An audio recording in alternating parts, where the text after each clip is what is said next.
Nah, puasa ketika kita menyeimbangkan tubuh kita itu sebenarnya hadir dalam menyadari dimensi yang lain itu. Pernah satu keadaan gitu Mas Rifki, saya ketika ketemu teman, saya nggak berniat apa, tiba-tiba apa yang dipikirkan teman saya, terus kemudian apa yang lagi digalaukan teman saya, tiba-tiba seret gitu kan. Saya tahu semua. Itu kayak semacam penglihatan yang saya nggak tahu juga itu datangnya dari mana. Belakangan ketika saya membahas Kimia Usaadah, Imam Ghazali ternyata ngasih tahu itu bahwa ketika kita stabilkan, imsakkan tubuh ini, sudah otomatis kok kita naik. Kesadaran kita naik ke level yang berikutnya.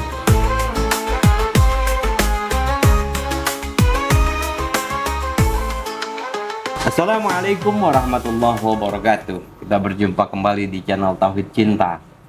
Masih semangat kan puasanya Bapak Ibu dan teman-teman sekalian? Ya, kali ini kita akan membahas tentang puasa. Ya, kita tahu bahwa dalam tradisi agama-agama punya ritual puasanya sendiri gitu, termasuk dalam agama Islam. Ya, dan juga kebudayaan Indonesia juga banyak ragam puasa. Dan puasa itu penting dan keren kira-kira gitu ya. Apa sih kerennya puasa dan apa pentingnya puasa bagi kita? Ya, banyak penelitian yang menjabarkan tentang bagaimana puasa itu terkait dengan kesehatan fisik maupun mental. Dan juga banyak penelitian-penelitian yang lain bagaimana puasa itu dapat meningkatkan spiritualitas kita, meningkatkan makom kita dan lain sebagainya.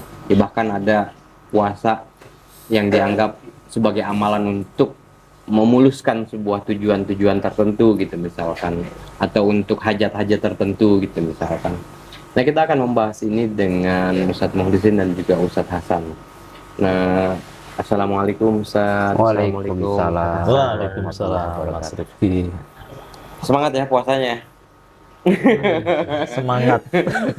Ya, puasa jangan jadi beban lah kira-kira gitu ya. Ya, justru puasa itu nggak kayak Dilannya. Puasa itu berat, biar saya aja yang puasa gitu, jadi kalian puasa. Ya, seberapa penting dan seberapa kerennya si puasa itu ya, karena kan dalam tradisi agama itu Pak Ustadz ya punya ritual puasanya sendiri gitu, dan juga dalam tradisi kebudayaan Indonesia, tradisi Nusantara gitu, itu juga punya puasa bahkan untuk hajat-hajat tertentu. Sebegitu pentingnya puasa, sebegitu kerennya puasa, sehingga tidak ada ibadah yang mirip gitu selain kayaknya puasa gitu ya. Saya kira gini ya Mas Rifki, yang penting satu, puasa jangan jadi beban, puasa itu keren. Karena gini, kalau kita pakai perspektif Islam misalkan, Allah sendiri kan mengatakan sangat humanis ya. Ya ayyuhalladzina amanu kutiba alaikumusiyam kama kutiba alal ladzina min qablikum la'allakum tattaqun. Jadi dari Al-Baqarah 183 itu mengkonfirmasi yang Mas Rifki tadi sampaikan, bahwa puasa itu tradisi seluruh umat manusia, tradisi agama manapun, kebudayaan manapun, karena di situ dikatakan sebagaimana orang-orang sebelum kalian juga berpuasa gitu. Tetapi ada perspektif yang kedua dalam ayat itu, tujuan puasanya itu yang keren. La'allakum tattaqun, agar kesadaran kita, consciousness kita akan sesuatu yang bersifat ilahi, transenden itu tumbuh gitu. Maka kemudian banyak orang mengkaji ayat itu dengan berbagai perspektif ya, perspektif kesehatan, perspektif psikologi, perspektif kesehatan dan segalanya, yang kemudian ujung-ujungnya punya kesimpulan memang puasa yang ditawarkan Allah itu memang manfaatnya begitu banyak untuk manusia. Salah satu perspektifnya misalkan begini, kenapa puasa itu keren? Ada yang mengatakan bahwa makhluk lain selain manusia itu sudah punya imsaknya secara otomatis, secara internal. Auto ya? Auto, misalkan durian gitu, imsaknya ya tidak akan pernah dia berbuah kecuali durian. Ada imsaknya, ada pengendalian dirinya.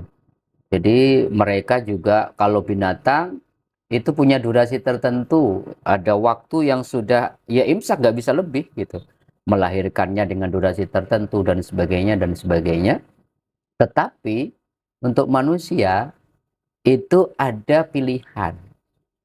Secara tahu kita manusia itu diberi potensi yang banyak, salah satunya itu diberi potensi syahwat atau nafsu. Dan itu pilihan apakah kita punya pengendalian diri atau tidak. Itu yang menentukan apakah manusia menjadi mulia, melebihi malaikat atau mungkin lebih rendah daripada binatang. Oleh karenanya kemuliaan manusia tergantung apakah imsaknya berjalan atau tidak, pengendalian dirinya berjalan atau tidak. Karena manusia punya pilihan, mau menabrak apapun dalam konteks misalkan menyalurkan syahwat kesenangannya kepada lawan jenis. Itu kan fitrah. Tetapi apakah punya pengendalian? Enggak. Tetap dia syahwatnya terlampiaskan dalam tanda petik, tapi tetap mulia. Maka imsaknya dengan pernikahan.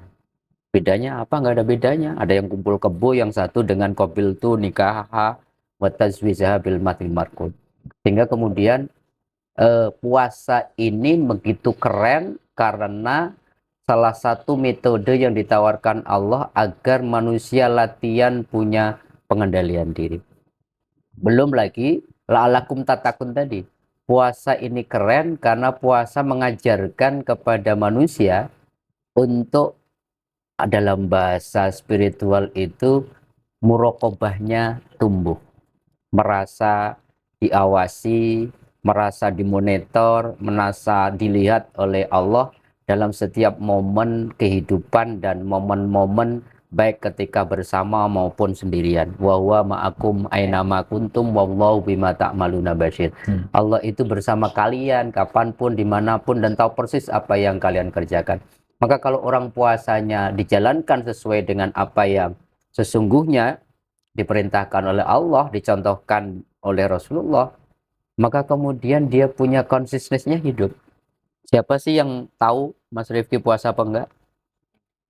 Nggak kelihatan. Tiba-tiba masuk kamar, punya persediaan dari sahur yang masih tersisa. Tiba-tiba minum, tiba-tiba makan, keluar kamar puasa. Dan dilemes-lemesin gitu.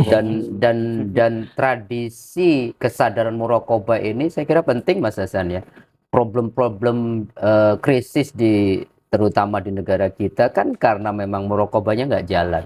KPK kemudian dibutuhkan, kejaksaan dibutuhkan, kepolisian dibutuhkan, bahkan di setiap kementerian ada inspektorat. Ada segala macam lah. Karena apa? Karena orang butuh pengawasan dari luar, gitu.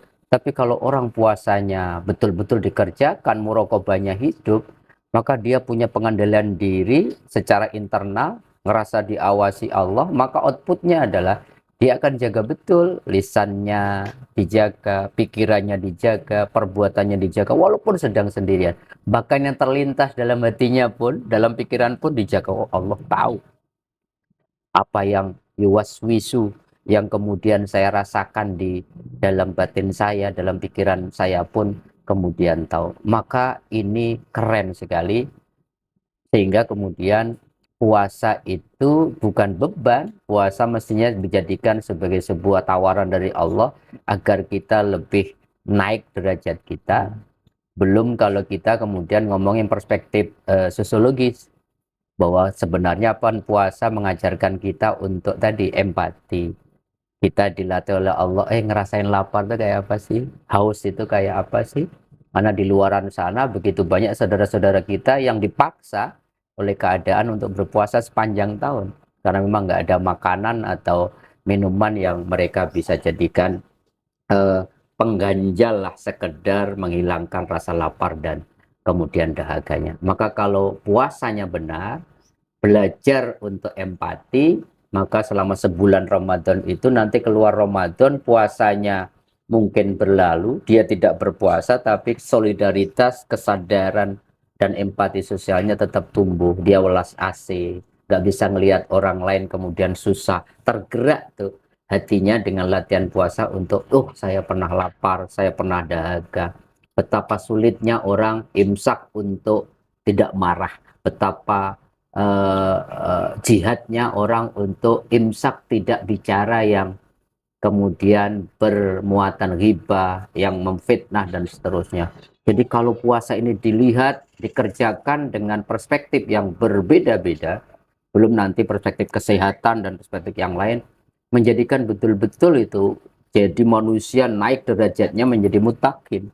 Orang-orang yang betul-betul ya naik derajatnya, kesadaran bersama Allahnya terus tumbuh, yang muncul adalah pribadi-pribadi yang imtithalu awamirillah wajtinabu nawahi. Semua yang dilakukan adalah sesuai dengan kehendak Allah dan menjauhi apa-apa yang Allah tidak ridho. Karena pelajaran puasa yang terpenting adalah latihan untuk bagaimana manusia belajar bahwa apapun yang dia ucapkan, yang dia pikirkan, dan apa yang dikerjakan itu ngikutin kehendak Allah dan bukan ngikutin kemudian kehendak nafsunya. Jam 11 siang, terik matahari, yang dipikirkan Mas Rifki apa? Kalau nurutin nafsu, Air, ARS. air es, Sudah. kemudian es degan, es campur dan sebagainya. Tapi Allah bilang, enggak, kamu sedang puasa. Tahan itu. Tapi jam 3 malam yang dipikirkan nafsu apa? Tidur. Tidur. Tetapi Rasulullah mengatakan tasaharu, bangun, makan sahur, karena dalam sahur ada keberkahan. Bayangin kalau orang latihan selama sebulan bisa mengendalikan nafsunya, diarahkan untuk mengikuti keinginan Allah, maka keren sekali itu. Menjadi manusia yang menjadi wali khalifah betul-betul. Apa yang dia ucap, apa yang dia pikirkan, apa yang dia kerjakan, sebenarnya dia hanya menjadi fasilitator apa yang Allah kehendaki, dan itu keren sekali, menjadi wakil Allah, khalifah Allah di muka bumi. Itu kira-kira ya apa yang saya bisa tangkap dalam beberapa perspektif tentang puasa, yang menjadikan puasa itu bukan sebuah beban, tapi tawaran dari Allah agar kita menjadi manusia yang lebih keren, yang lebih mulia, baik secara hablum minallah maupun ketika kita bersosialisasi dalam konteks hablum minannas. Itu Mas Rifki. Oke. Nah, ini ke Ustadz Hasan. Ya, tadi kan itu perspektif Ustadz Muhlisin tentang pentingnya puasa dan puasa itu keren gitu ya. Ya, bagi sebagian orang mana kerennya puasa gitu. Puasa ini membuat apa mulut kita nih harumnya luar Iya. biasa gitu. Puasa itu membuat kita lemas, gitu. Puasa itu membuat kita tidak apa bergairah untuk kerja, bergairah untuk sekolah gitu segala macem. Jadi mana kerennya gitu. Ya puasa apa membuat kita jadi nggak produktif lah kira-kira Iya. gitu. Nah, gimana sih puasa yang apa dari menurut Yang nggak keren Hasan? maksudnya. Ya kerennya gitu dan pentingnya dalam perspektif Ustadz Hasan. Ya, justru saya malah mengamini apa yang dibilang oleh Mas Rifki bahwa puasa ternyata nggak keren. Kenapa saya bilang nggak keren? Karena manusia diciptakan Tuhan itu udah komplit, sudah canggih. Bahkan puasa kalau saya renungkan itu sebenarnya adalah mekanisme semesta, mekanisme Tuhan lah.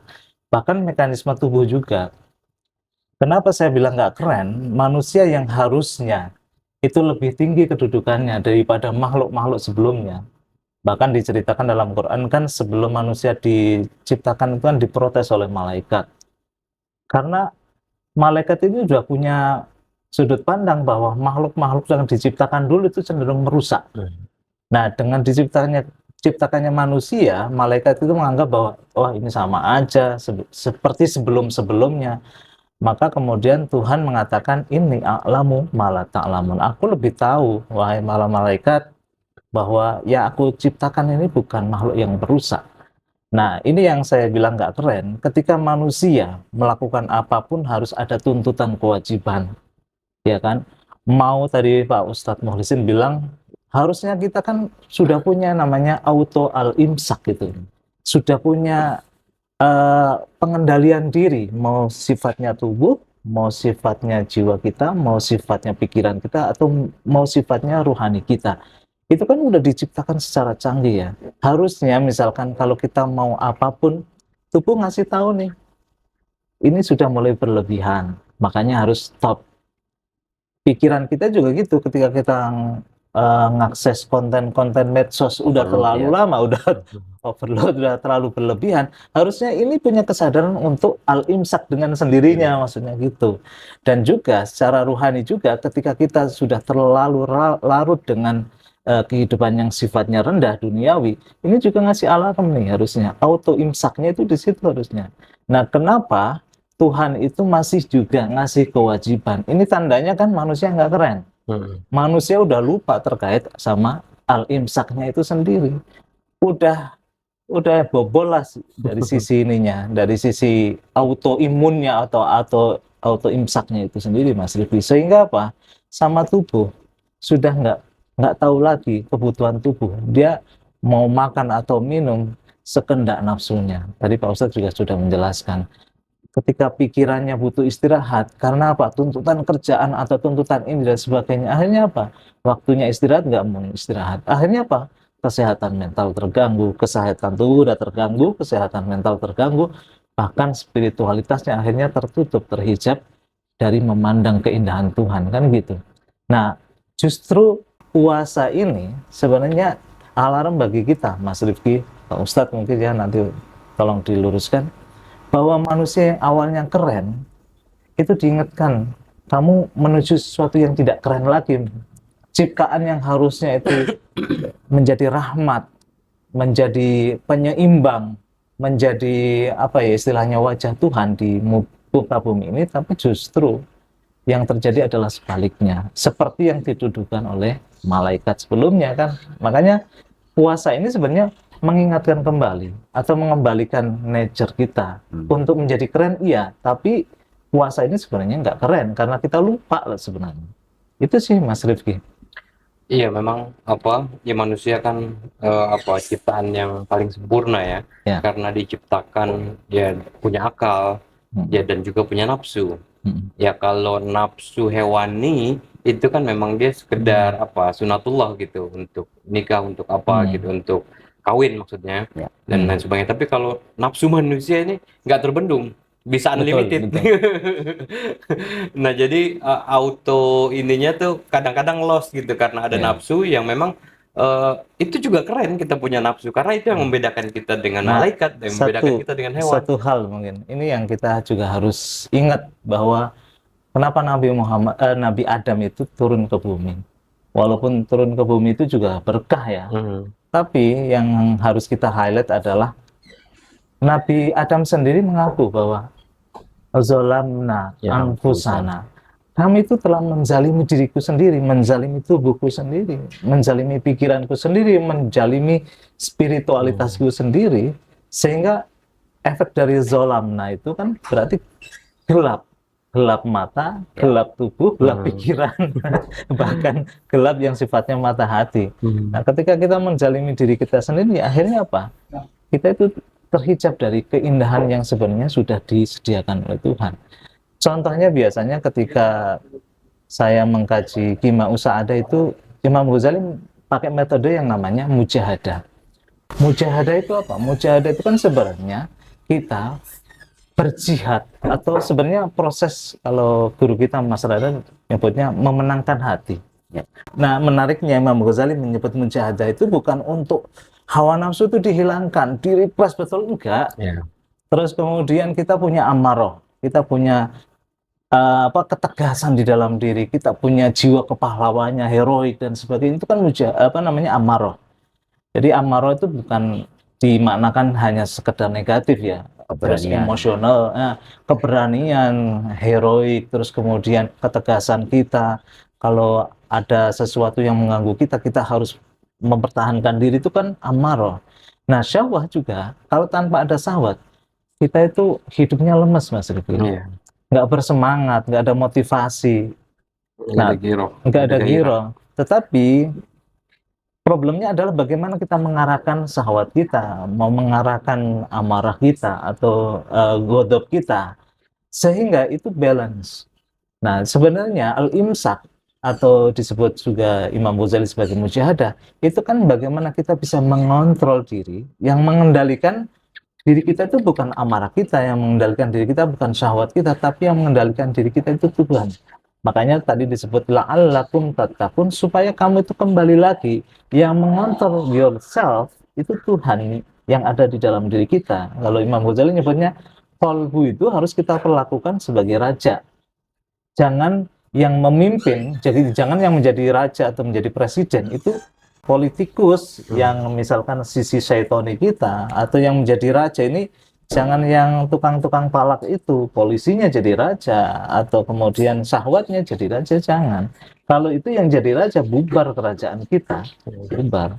Makanya raja sebenarnya harus kita balikin lagi, la'allakum tattaqun, protect your heart, protect Tuhanmu yang ada di sini, biar nggak disandra nih oleh syahwat, amarah, maupun setan-setan yang ada dalam diri. Jangan tersandra, ini harus diproteksi, sehingga inilah yang kemudian bisa mengharmoniskan, bisa mengendalikan la'allakum tattaqun, bisa menjadi takwa itu. Nah, takwa akhirnya kemudian saya maknakan adalah bagaimana mengharmonikan diri kita mulai dari yang terdalam, dari sisi yang ruhani itu sampai pada sisi jasmani. Kalau itu yang terjadi adalah yang Imam Ghazali nyebut kimia usa'adah. Ada kebahagiaan puncak di dalam makan kita merasa bahagia karena benar-benar kita mindful dalam makan. Karena tidak dikontrol oleh makan, tapi kita yang benar-benar hadir dalam makan itu, kita menikmati semua ini berkah dan karunia Tuhan. Di dalam berpikir, kita merasakan keindahan di situ. Di dalam, bahkan di dalam tidur, kenapa orang puasa itu tidur juga ibadah. Kalau tidurnya itu mindful, ibadah Mas Rifki. Apapun, kalau itu didasari oleh mujahadah atau imsak tadi, semua harmonis, semua itu jadi penghambaan. Semua menjadi pengabdian, semua menjadi cinta kepada Tuhan. Itu sih Mas Rifki. Oke, mantap ini. Ya tadi Ustaz Hasan jabarkan tentang Nabi Adam ya, Rabbana zalamna. Ya bahwa kita tuh telah menzolim, kita telah zolim terhadap apapun tubuh kita, terhadap realitas sosial kita dan lain sebagainya gitu. Nah, zalim ini kan dia artinya tidak seimbang. Dia lebih menitik beratkan pada satu hal gitu. Ya, misalkan ya kita dikarunia ini dengan sempurna, bukan hanya punya tubuh fisik gitu, tapi juga ruh, jiwa, terus juga akal segala macam. Nah, itu semuanya harus balance. Tidak kita zolim salah satunya. Ya zolim kepada akal kita karena semuanya punya asupan atau makanannya sendiri. Ya otak punya asupannya sendiri, hati kita, roh kita, jiwa kita punya asupannya sendiri, fisik kita, tubuh kita punya asupannya sendiri. Nah, ketika kita zolim salah satunya, itu sudah mulai itu hidup kita tidak seimbang. Nah, puasa itu juga kadang-kadang kita zolim dengan konsep puasa ini. Ya puasa kita lebih menitik beratkan pada fisik kita. Jadi yang puasa itu cuma fisik kita. Tapi kita zolim terhadap puasa akal kita, zolim terhadap puasa hati kita, segala macam. Nah, kezoliman inilah yang membuat manusia tidak seimbang. Ya padahal kita sebagai khalifatullah itu kan membuat harmoni. Harusnya ya, tugas kita sebagai khalifatullah kan membuat hidup kita seimbang. Tapi kita nih setiap hari kita melakukan kezoliman itu. Kezoliman bukan hanya kita korupsi ya, kita melakukan kejahatan, tapi zolim terhadap diri kita. Yang kita sudah dikaruniai seimbang gitu. Ya kenapa sih Allah menciptakan kita berpasang-pasangan? Ya memang tentu ada hikmahnya, ada value yang harus kita petik dari situ gitu. Ya misalkan ada tangan kanan, ada tangan kiri, ada perempuan, ada laki-laki. Kenapa mulut diciptakan satu, telinga dua dan lain sebagainya gitu. Itu kan ada keseimbangan. Coba kalau misalkan manusia kupingnya satu gitu kan jadi nggak seimbang gitu, nggak stereo ya. Nggak stereo. Kaki kenapa harus dua gitu? Ya karena nggak seimbang juga gitu. Nah, ya makanya kan orang-orang kayak Einstein gitu misalkan bilang kalau ilmu tanpa agama itu buta, tapi kalau agama tanpa ilmu itu pincang kan kayak gitu-gitu. Nah, jadi konsep keimbangan atau tidak zolim inilah puasa itu mengembalikan kita agar kita harmoni kembali. Kita hidup seimbang lagi gitu. Kita menjadi khalifatullah yang sebenarnya. Nah, gitu. Nah, menurut Ustadz Maulisin puasa ini lagi-lagi kita balik ke puasa ya. Nah, ini kan hadiahnya luar biasa ya. Mutakin gitu ya. Menjadi manusia yang bertakwa gitu. Ya konsep takwa kadang-kadang nih abstrak bagi kalangan ya anak-anak muda gitu. Ya, apalagi selalu di khutbah Jumat kan misalkan ittaqullaha segala macam, diingatkan lah pesan-pesan takwa. Tapi pesan-pesan takwa itu Atau lewat bahkan begitu aja gitu. atau bahkan takwa kemudian identik sama orang yang berbaju koko Oh kayak ya, aku gini. baju takwa ini. Baju takwa. Udah selesai ya, udah jadi takwa. Jadi takwa. Ya, saya kira catatan Mas Hasan itu apa ya, merupakan sebuah renungan yang mengingatkan kita ya. Ada satu hal yang sangat penting bahwa manusia itu ahsanut takwim ya. Manusia itu makhluk yang paling paripurna, potensinya paling lengkap. Kenapa di antara makhluk Allah yang lain yang bisa punya apa ya, peran sebagai wakil Tuhan di muka bumi itu cuman manusia. Maka kenapa dia disebut mikrokosmos, alam kecil, karena seluruh alam ada, alam tubuh, tumbuhnya, alam hewan, syahwatnya, alam malakat, malakutnya, itu kebaikan-kebaikannya, alam iblis, nah, sisi-sisi negatifnya. Maka kemudian betul tadi kata Mas Hasan bahwa idealnya manusia ketika lahir itu fitrah, semuanya seimbang. Ya. Tapi seiring dengan berjalannya waktu, karena orang tua, karena lingkungan, karena pendidikan, karena pengalaman hidup, tidak lagi seimbang. Kalau bahasanya Hasan tadi, remnya sudah tidak pakem lagi nih, gitu. Padahal dia punya auto imsak sesungguhnya. Ya gimana? Kemudian Rasulullah mengatakan makanlah ketika lapar, berhentilah sebelum kenyang. Tapi rem belum.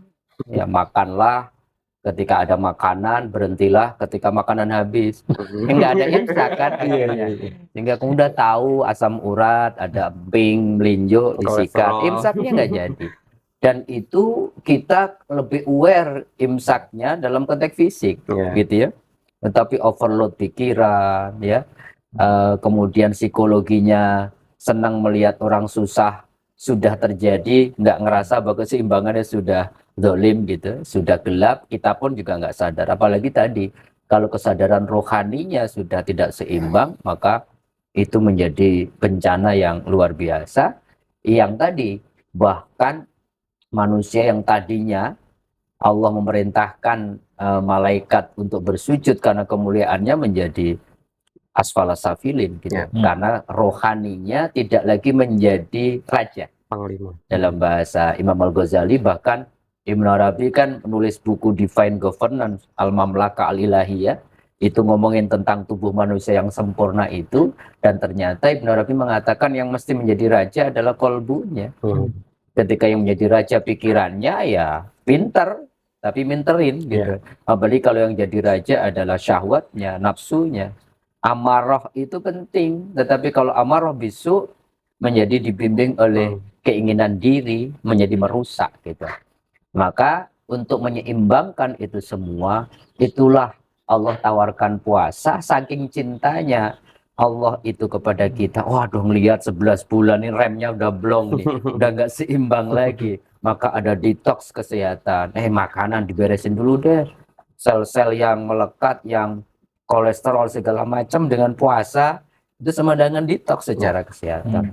Yang pikiran kamu medsosnya, waduh udah overload, yuk puasa cegah. Sehingga kemudian medsos tetap jalan, tetapi keseimbanganmu menjadi manusia paripurna, menjadi manusia mulia, yang memang dari sononya sudah punya auto imsak, latihan lagi. Dan itu juga yang kemudian kalau kita lihat seluruh ajaran agama sebenarnya itu. Oleh karenanya Mas Hasan, Mas Rifki, tidak hanya puasa sesungguhnya. Seluruh ajaran agama itu ada maqasid syariahnya. Tujuannya adalah agar manusia yang sudah kemana-mana setelah dia lahir bisa dikembalikan lagi menjadi manusia yang seimbang.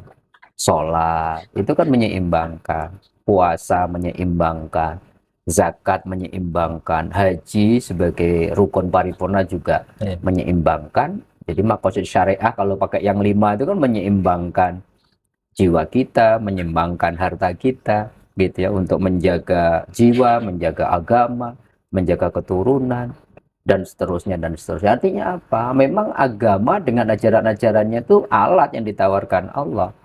Maka kalau Mas Hasan mengatakan puasa nggak keren dalam perspektif, mestinya manusia nggak perlu puasa.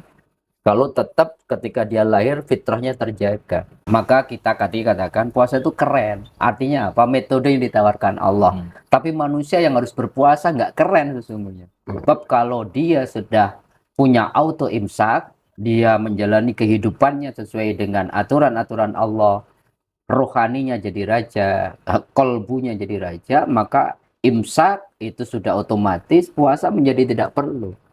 Kenapa masih perlu sholat, zakat, puasa, haji? Karena itu.